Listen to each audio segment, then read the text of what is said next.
Doctor గారు, నేను గత వారం 10 రోజులుగా జలుబు దగ్గుతో బాధపడుతున్నాను. జ్వరం కూడా ఉంటుంది. నేను కరోనా పరీక్షలు చేయించుకోవాలా లేక సాధారణ జ్వరానికి వాడే మందులు వాడుకుంటే సరిపోతుందా తెలియజేయండి అని అడుగుతున్నారు. ఈ ప్రశ్నకు డాక్టర్ గారి సమాధానం ఇప్పుడు తెలుసుకుందాం.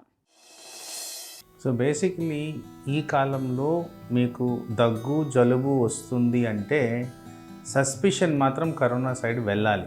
సో మిగతా వాళ్ళని ప్రొటెక్ట్ చేసుకోవడానికి డెఫినెట్గా మీరు కరోనా టెస్ట్ చేసుకున్న వల్ల డెఫినెట్గా ఉపయోగం ఉంటుంది. ఒకవేళ మీరు home kit corona test negative వచ్చినా మీరు ఐసోలేషన్ పద్ధతులు చేసుకోవడం కూడా ఇంపార్టెంట్. ఎందుకంటే హోమ్ కిట్లో 100% పాజిటివిటీ అయితే రాదు. సో సిమ్టమ్స్ తగ్గే వరకు ఐసోలేషన్గా ఉంటూ వీలైతే ఆర్టీపీసీఆర్ చేసుకొని కన్ఫర్మ్ చేసుకుంటే డెఫినెట్గా ఈ ట్రాన్స్మిషన్ ఆఫ్ వైరస్ని అరికట్టచ్చు. అలాగే కాకుండా మీరు డాక్టర్ని over the phone telephone consultation ద్వారా సంప్రదించి తగు మెడిసిన్స్ కూడా వాడాల్సిన అవసరం ఉంటుంది. నమస్తే.